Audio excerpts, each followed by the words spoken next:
Everyone, NEET care का video में आपका फिर से स्वागत है। आज हम लोग चर्चा करने वाले हैं टर्म इपीस्टैसिस।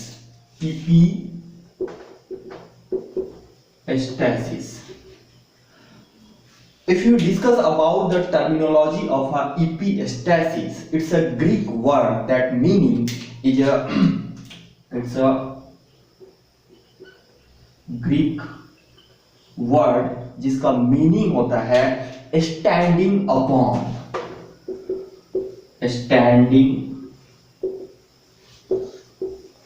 अपॉन। इपीस्टैसिस जनरली इस टर्म को हम लोग यूज करते हैं इन जेनेटिकल टर्म इन विच अगर इसको हम लोग डिफाइन करें तो epistasis is the interaction between the two genes, two non allelic genes standing upon the two non-allelic genes standing upon two different locus.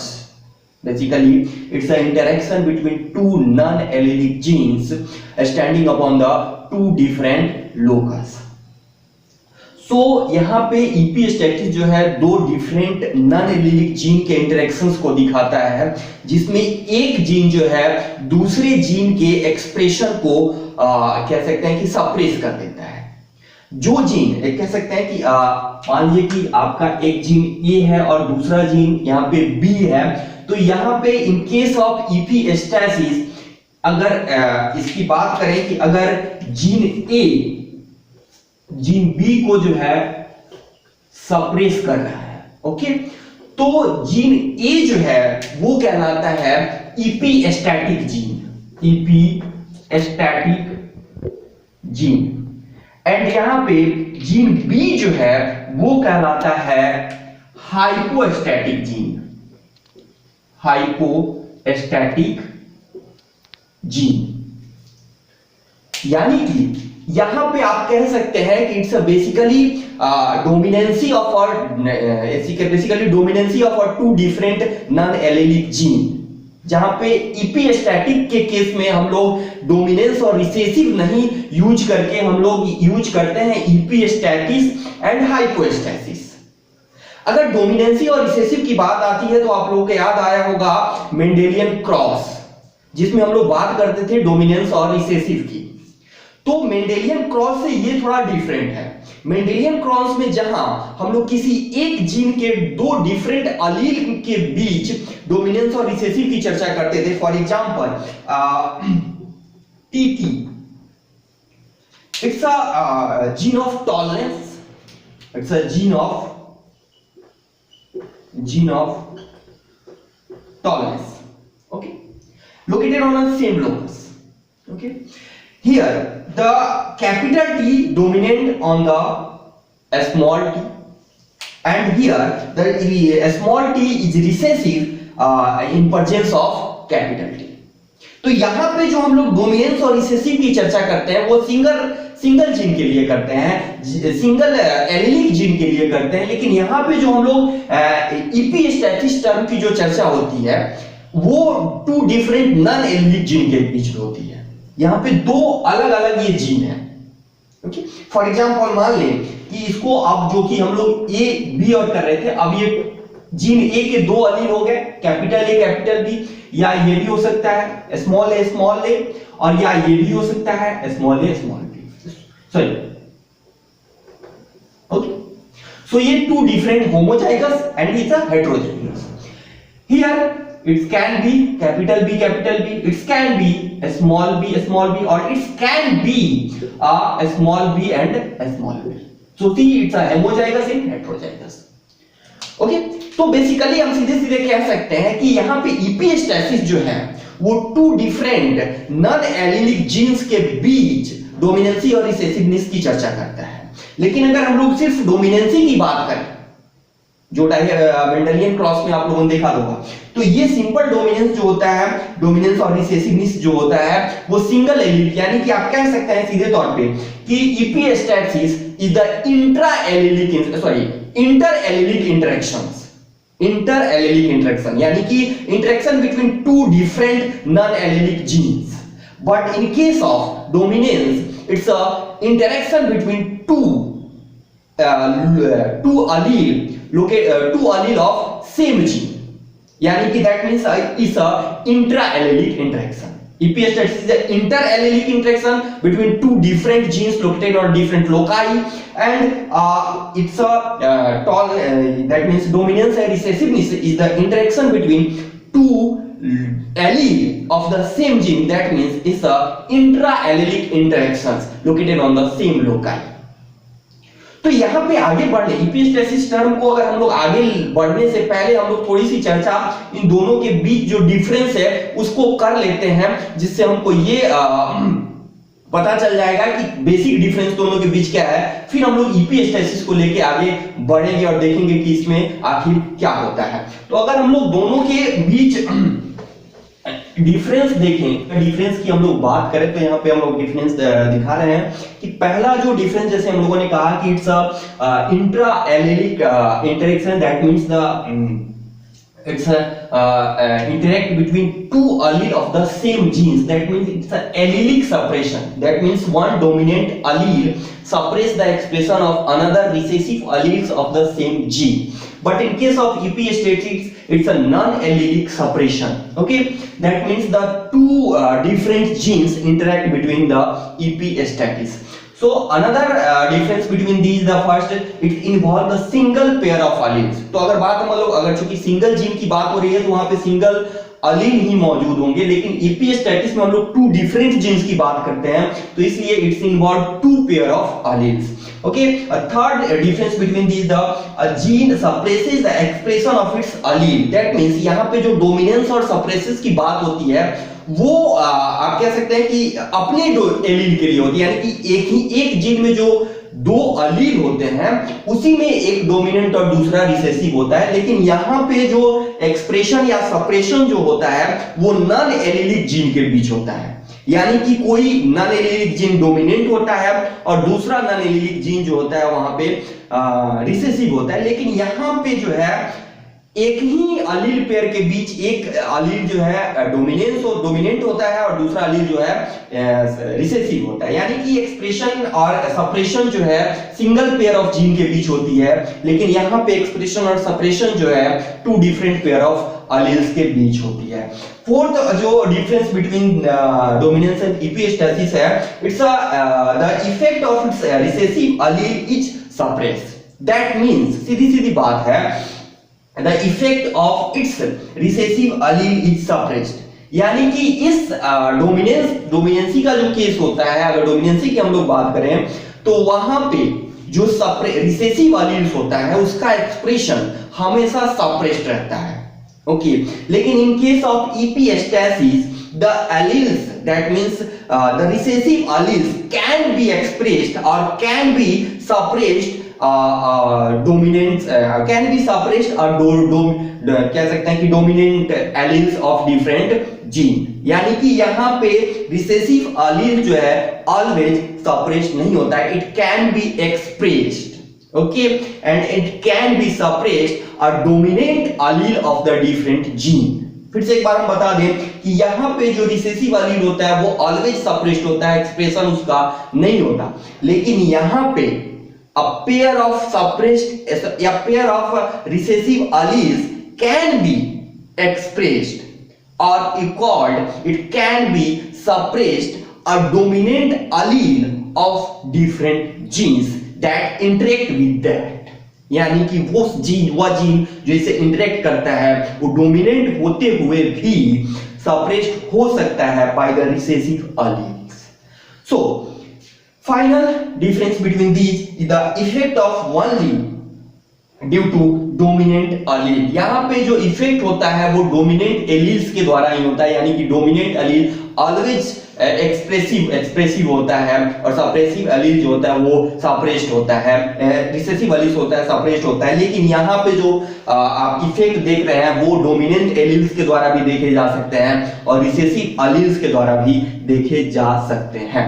तो इस बेसिस पर जो हम लोगों ने यहाँ पे डिफरेंस देखा उसके बेसिस पे हम लोग जो बात करने वाले, हम सीधे तौर पे आपको बता दें कि जो हम लोग डोमिनेंस यानी कि जो हम लोग बात करते थे मेंडल्स डाइहाइब्रिड क्रॉस में और उसमें जो फिनोटिपिक रेशियो हम लोगों को मिलता था 9:3:3:1, उससे इस नॉन एलिलिक एक्सप्रेशन और सप्रेशन के non allylic interaction between non allelic gene expression and suppression के कारण वो जो हम लोगों को जो अब F2 का रेशियो मिलेगा in the case of epistasis वो 9:3:3:1 से एकदम वैरी करता है। और on the basis of this variance there are 4 type of epistatic interactions.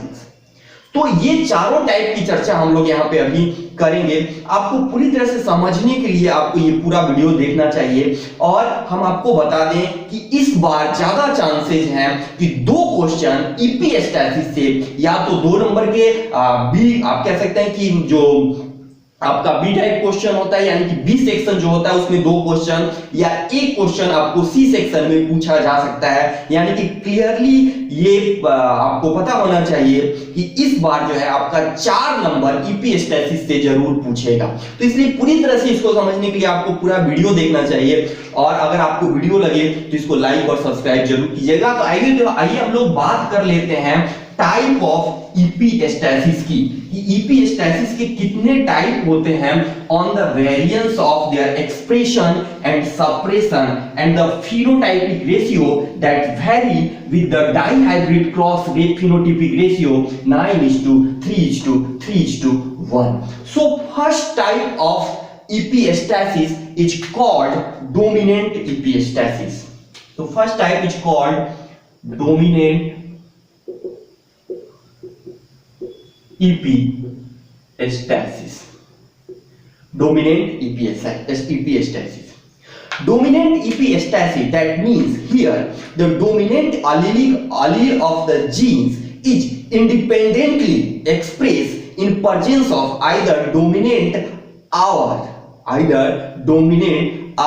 recessive alleles of the another genes। यानी कि कहने का मतलब है कि डोमिनेंट इपीएस्टैसिस में एक जीन का डोमिनेंट अलील दूसरे जीन के डोमिनेंट और रिसेसिव अलील्स के प्रेजेंस और एब्सेंस में इंडिपेंडेंटली एक्सप्रेस होता है। यानी कि इसका एक्सप्रेशन जो है अगर ये डोमिनेंट अलील है तो इसका एक्सप्रेशन ऑलवेज होगा, वो दूसरे एलील के डोमिनेंसी और रिसेसिव अलील्स पे डिपेंड नहीं करता है। That means the dominant allele of one gene independently express either in presence of dominant और recessive alleles of another gene.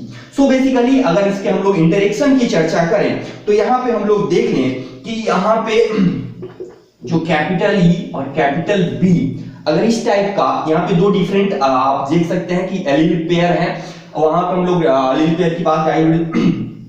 Allele pair है for the same colour.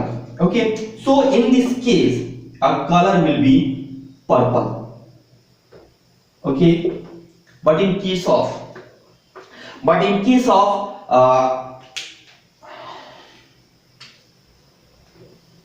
small a and capital B, it will be red. So flower it will be red. Okay, in F1 generation the genotype type of the F1 progeny will be capital A, small a and capital B, small b, and the product is the progeny will be purple.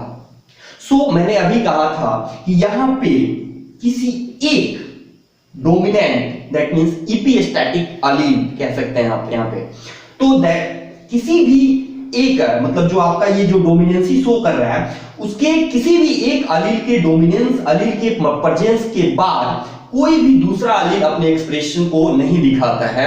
यानी कि ये पूरी तरह से एक आप कह सकते हैं कि इपीस्टैसिस शो करता है ऑन द डोमिनेंट और recessive alleles of the another gene.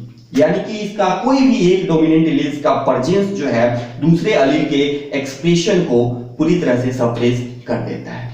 तो यहाँ पे हम लोग अगर बात करें तो यहाँ का जो रेशियो होता है फाइनल F2 जो फिनोटाइपिक रेशियो होता है वो होता है 12:3:1।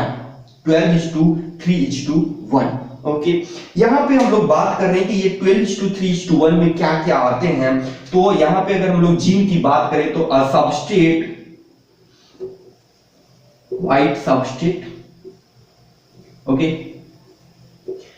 enzyme A product will be purple and substrate enzyme will be enzyme act upon it B and the product will be red. Okay, तो यहां पे तीन फिनोटाइप आपको देखने मिल रहे हैं।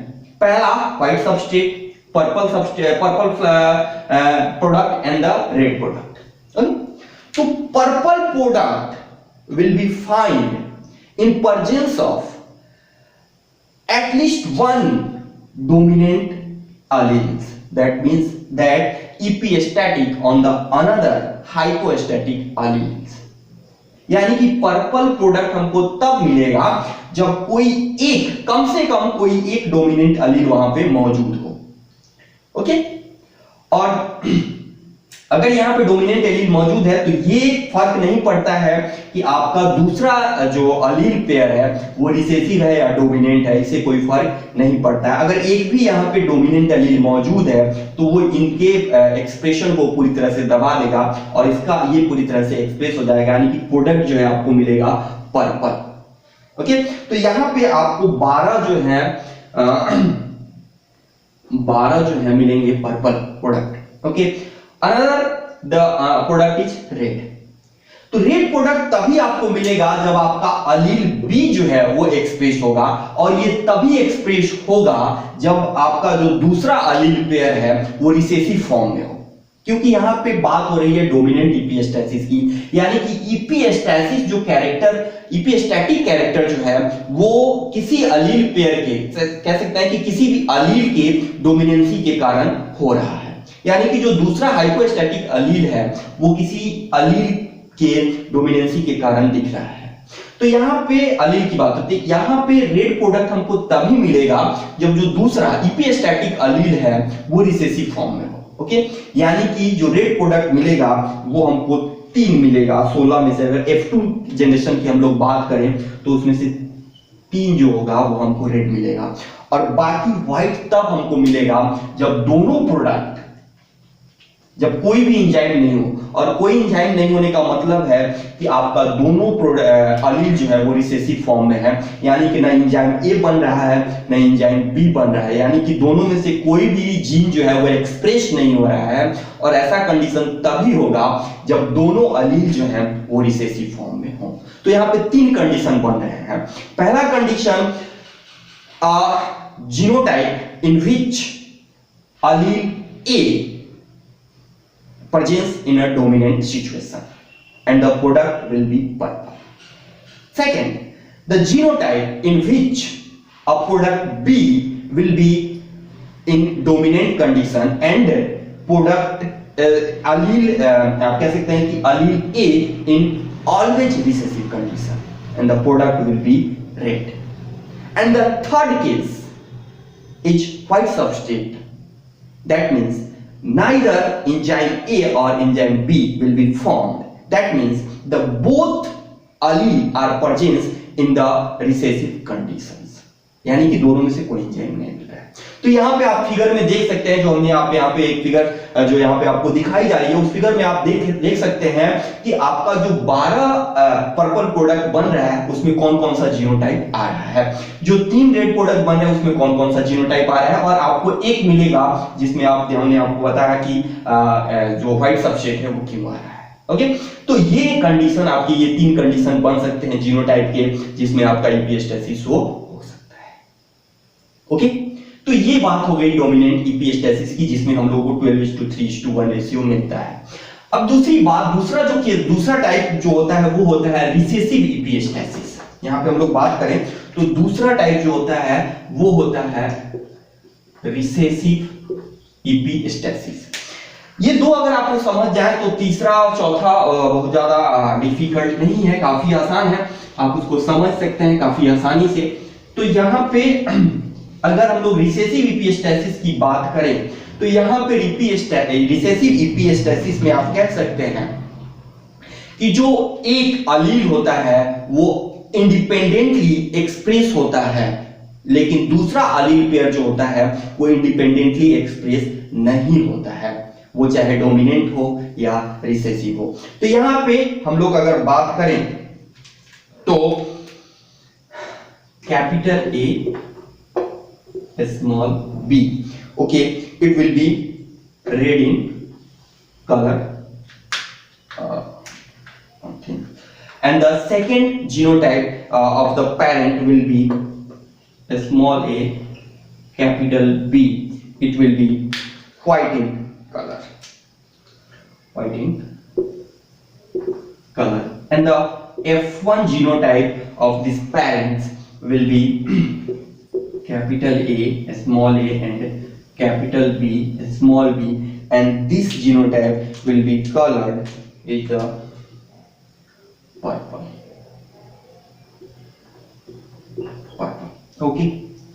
सो यहां पे हम आपको बता दें कि जैसे डोमिनेंट इपिस्टेसिस में हमने आपको बताया था कि जो पहला जो दूसरा जीनोटाइप है, सॉरी दूसरा जो अलील पेयर है वो पहले अलील पेयर के रिसेसिव कंडीशन में होने पर एक्सप्रेस होता है। पहला जो दूसरा जो हमारा एलील पेयर है वो पहले एलील पेयर के रिसेसिव कंडीशन में होने पर एक्सप्रेस होता है, लेकिन यहाँ पे ठीक उल्टा है। यहाँ पे दूसरा जो एलील पेयर है वो पहले एलील पेयर के रिसेसिव कंडीशन में होने पर एक्सप्रेस नहीं होता है। यानी कि जो दूसरा यानी कि आप कह सकते हैं कि यहाँ पे अगर हमारे दोनों एलील पेयर डोमिनेंट कंडीशन में है तो वो एक साथ एक्सप्रेस हो सकते हैं। यानी कि अगर कैपिटल ए और कैपिटल बी दोनों एक साथ हो तो वो एक्सप्रेस हो सकते हैं, लेकिन यानी कि कैपिटल कह सकते हैं कि यानी कि जो एक अलील पेयर है वो डोमिनेंट कंडीशन में इंडिपेंडेंटली एक्सप्रेस होता है, लेकिन दूसरा अलील पेयर जो है वो डोमिनेंट कंडीशन में इंडिपेंडेंटली एक्सप्रेस नहीं होता है। यानी कि अगर ये डोमिनेंट हो और ये अगर रिसेसिव हो तो ये एक्सप्रेस नहीं होगा, लेकिन इस केस में आप देख रहे हैं कि अगर ये रिसेसिव भी है तो ये एक्सप्रेस हो रहा है। यानी कि इस प्रोडक्ट का सेपरेशन जो है पहले अलील पेयर के रिसेसिवनेस के कारण हो रहा है। ये जो रिसेसिव अलील है इस डोमिनेंट अलील पेयर के एक्सप्रेशन को सप्रेस कर रहा है। So name is the due to this it's a type of epistasis is called recessive epistasis, okay। so generally अगर हम लोग यहाँ पे देखें तो इसका जो रेशियो होता है वो होता है आपको 9:3:4, 9:3:4, and there are 3 product will be formed. You can show that the white substrate and the red product and the purple product, okay। and enzyme, the first enzyme here is enzyme A, okay, and second enzyme is enzyme B, okay। तो यहां पे आप कह सकते हैं कि purple product के लिए एंजाइम ए और एंजाइम बी दोनों का प्रेजेंस होना जरूरी है for the purple product. Enzyme A और एंजाइम बी दोनों का प्रेजेंस होना जरूरी है। यानी कि आप कह सकते हैं कि जीनोटाइप, वैसा जीनोटाइप जिसमें दोनों अलील डोमिनेंट कंडीशन में हो वो पर्पल प्रोडक्ट बनाएगा। सीधी सी बात है कि वैसा जीनोटाइप जिसमें दोनों अलील आप कह सकते हैं कि डोमिनेंट कंडीशन में हो वो पर्पल प्रोडक्ट बनाएगा। यानी कि जो पहला हमारा प्रोडक्ट होगा जो 9 के फॉर्म में है, 9:3 फॉर्म हमने कहा, वो पर्पल होगा।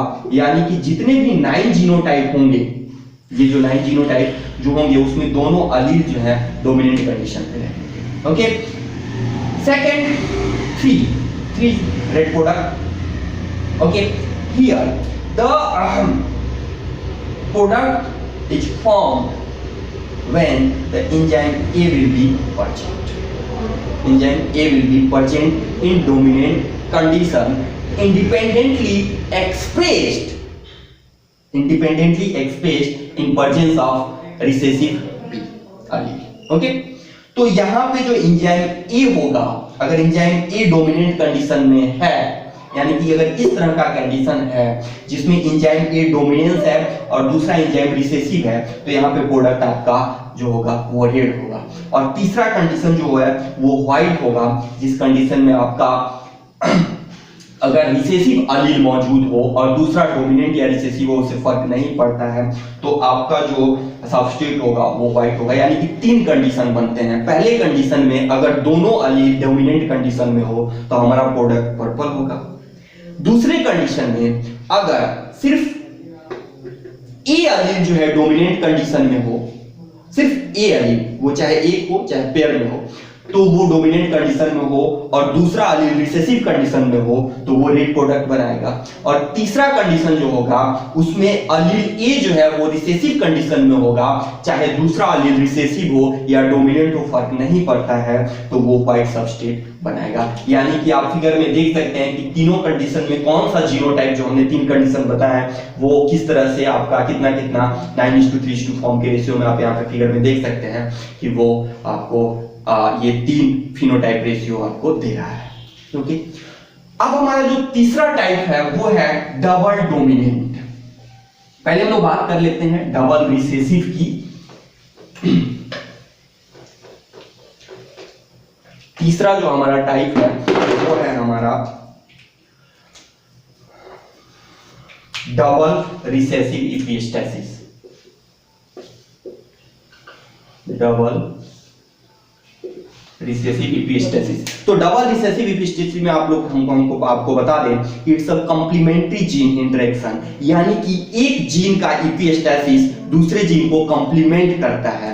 यानी कि हम आपको बता दें कि यहां पे small a capital B and small b capital A, it will be same phenotype. That means A complement B and B complement A. यहां पे दोनों का फिनोटाइप जो होगा वो सिमिलर होगा। ओके, तो यहां पे इट्स अ, यानी कि सीधे तौर पे अगर बता दें कि ये दो एलील पेयर, यानी कि दो पेयर कह सकते हैं कि दो नॉन एलीलिक जीन पेयर में अगर कोई भी एलील पेयर रिसेसिव है तो वो सिंगल टाइप ऑफ फिनोटाइप देगा। यानी कि वो एलील बी क्या है ना रिसेसिव हो, चाहे एलील ए ही क्यों ना रिसेसिव हो, तो वो जो है, यानी कि हमने आपको यहाँ पे सीधे तौर पे बताया कि अगर यहाँ पे ए एलील रिसेसिव है, a pair of allele recessive है, यहाँ पे बी रिसेसिव है, तो ये सिंगल फिनोटाइप देगा। यानी कि यहाँ पे दो कंडीशन बनते हैं। पहला condition, a pair of allele pair, a pair of कह सकते हैं कि पेयर ऑफ जीन और genotype in which any of the allele pair present in the recessive form will be the similar genotype, similar phenotype. And second condition, a genotype in which none of the allele pair present in the recessive form produce another phenotype. तो यहाँ पे सिर्फ दो phenotype ही बनेंगे और उनका ratio जो होगा 9:7 का होगा। 9 में कोई एक अलील पेयर रिसेसिव फॉर्म में होगा, चाहे दोनों अलील पेयर रिसेसिव फॉर्म में होंगे, लेकिन दूसरे में कोई भी एलील पेयर रिसेसिव फॉर्म में नहीं होगा, मतलब रिसेसिव पेयर फॉर्म में नहीं होगा। यानी कि इसमें जो होगा ये दोनों कोई एलील पेयर जो होंगे वो डोमिनेंट फॉर्म में होंगे, और यहां पे जो होगा कोई एक चाहे दोनों रिसेसिव फॉर्म में होंगे। तो यहां पे आप कह सकते हैं कि एक का रिसेसिवनेस दूसरे को कंप्लीमेंट करता है, और कंप्लीमेंट करने के कारण कोई भी रिसेसिव फॉर्म में हो फिनोटाइप हमेशा सिंगल होता है ना। तो इसको हम लोग कहते हैं, इसीलिए हम इसको कहते हैं डबल रिसेसिव इपिस्टेसिस, क्योंकि यहां पे डबल रिसेसिवनेस जो है वो दूसरे एलील का चाहे पहले एलील का दूसरे को कंप्लीमेंट करके सिंगल फिनोटाइप यहां पे प्रोड्यूस होता है। तो यहां पे जो रेशियो होता है वो 9:7 का होता है। ओके, तो अगला जो हमारा चौथा आपका टाइप है इपिस्टेसिस का, वो वैसे ही है डबल, यहां डबल डोमिनेंट था वो होता है आपका, सॉरी यहां पे डबल रिसेसिव था वो होता है आपका डबल